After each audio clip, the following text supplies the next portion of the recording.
Hello and welcome to my video on how to tackle the AP Psych FRQ. With the coronavirus closures, everything is really crazy right now, and so all AP exams have been minimized to 45 minutes, and AP Psych is no exception. The exam is 2 FRQ responses like had in previous years. These 2 questions are again to be done in 45 minutes, but the first question you'll get 25 minutes to do, and the second question you'll get 15 minutes to do. I'm going to split this video into 2 parts for the first question and the second question because they are in different categories of questions, and explain each one from there. The first question is weighted slightly more than the second question, and you also get more time to do it as a result. The first question is accounting for 55% of your grade, and you get 25 minutes to respond. The category in which this first question is called concept application. And in this concept application question, you are given a certain scenario and subsequently a list of vocabulary terms to apply to that scenario. As an example, I'm going to use the 2019 released FRQ. I'm going to leave a link down below if you want to access it, but it's also on the screen right now. So, as you can see, you get a scenario and a list of vocabulary terms. In this scenario, you are given a story about a guy who used to work at a library at high school. 30 years on, he decides to quit his office job to go back to the library and volunteer there. As you can see, there's no rhyme or reason to what the scenarios are like. It can be honestly anything, and as a result, your applications can wildly vary as well.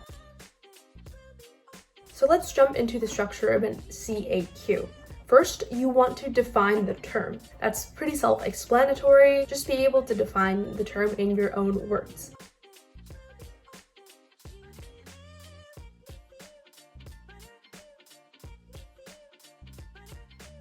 Next, you want to be able to give an example of the term as well. The line between definition and example can often be blurred, so sometimes it's still okay if you won't be able to provide one or another. Technically, you don't need to provide a definition or an example for that matter, but providing a definition and example acts as a safety measure if your application is a bit vague or is slightly incorrect. That definition and example will be able to clarify things that will allow the grader to ultimately give you the point. Finally, the most important part of the CAQ is the actual application and relating back the concept to the scenario. So when I'm trying to respond to these questions, I try to ask myself, how does the concept in question help the person? How does it hurt the person? Or how is their behavior an example of that term? In my sample application, I show that because Ludi does not want pay in helping the kids, he is showing altruism because he is not expecting anything in return and while helping these kids. So let's piece this response all together. Altruism refers to one's selflessness and disinterested concern for others. That's the definition. Someone who is altruistic would do good deeds for others without expectation of pay.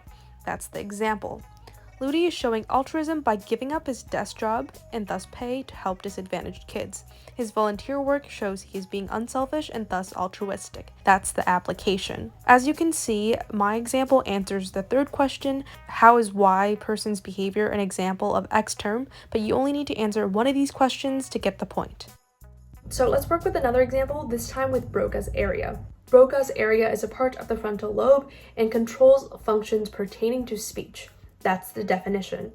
Someone who is talking or trying to listen to someone else talk would be using the Broca's area. That is the example. Ludi uses his Broca's area when he's talking at meetings at the library. That is the application. It's pretty straightforward as long as you stick to the structure. Now, I'm going to show you responses from College Board that actually didn't get the point so you can see what you need to avoid. Ludi's altruism relates because that's what made her want to go back to the library. Without it, she would have never gotten the motivation to return and would have never gone back to help the kids. While you can clearly tell that whoever is writing this response has at least somewhat of an understanding to what altruism is, it didn't get the point because it doesn't refer or mention to unselfish reasons. That's why the definition and example is so important, because it could push you over to getting the point. The next example, the self-actualization Ludi has relates to her deciding to return back to work and help at the library because being there helps her support herself better. Maslow's hierarchy of needs, even though self-actualization is on top as being least important, it still plays a role. For Ludi to live the life she wants and needs to have events and people that make her happy, and starting her own new program for disadvantaged children does that for her, which is why she wanted to go back. While again, whoever wrote this response shows at least somewhat of an understanding, they don't make clear how the term is applicable to this scenario, and they don't tie it back enough. The next question on the psych FRQ is the research question. The research question will always give you a hypothetical study and accompanying graphs and charts and data sets to go along with it. While the first part of this question focuses mainly on terms from the research unit, the second half of this question is much more like a CAQ. Okay, and if you are watching this video and it's the night before, here are a list of terms from the research unit that you definitely need to write down, study, and memorize before you take the exam. At least one of these terms are for sure to show up on your exam. So again, I'm just going to use the 2019 question as an example. Here you get a study about whether or not wearing a mask and going in groups affects children's behavior, specifically whether or not they take more candy or less candy. You're given an accompanying graph that shows the results of the study, and you're also given a description of how the psychologist conducted their study. In question A, where it asks you to identify the operational definition of the dependent variable, you don't need to define what the operational definition is or what a dependent variable is. You just need to straightforwardly answer the question. If possible, restate part of the question. An example would be the operational definition of the dependent variable is whether or not the children took more candy or not. And that's literally it. The next question, when it asks you to prove or disprove the psychologist's hypotheses, you would just need to be able to answer in a way that references data and how that data proves or disproves the hypothesis. Next, with C, explain why the psychologist cannot generalize her findings to all children. And D, explain why this study is not a naturalistic observation. There is a certain structure that you can follow. First, you want to answer using a short topic sentence. The psychologist cannot generalize her findings to all children because of sampling bias. Next, you want to define whatever the term is. So here I would say sampling bias is when the sample drawn is not representative of the population it draws from.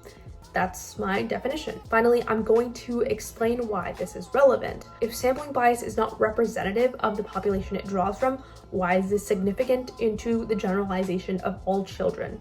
So here in my response, I talked about how the psychologist only tested children in her neighborhood and why that leads to an incapability to generalize. Finally, the last part of the research question is much like a CAQ, like I have previously mentioned. You just want to follow the exact same format of define, example, and apply. So here we are asked about how each one of these terms played a role in the children's behavior. And here is my sample response. De-individuation refers to the loss of one's self-awareness and responsibility when one is within a group, and especially when that group fosters anonymity. That's my definition. An example is KKK riots, when people took more violent tendencies, especially when they wrote as it obscured their identity. That's my example. The masked children in groups took more candy because they had a feeling of anonymity and lost self-awareness. That's my application. Just tie it back to the study like you would with a scenario in the concept application question.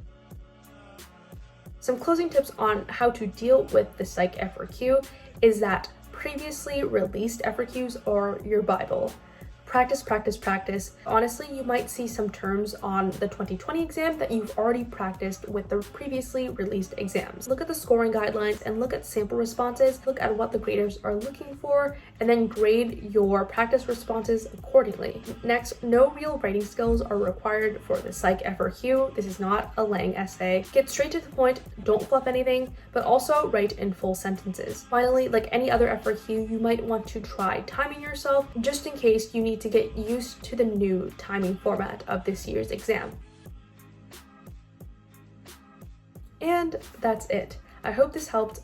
Feel free to leave down any questions that you guys still might have, and even if you guys need me to explain a concept or two. I know these times are really difficult, so I'm always happy to help.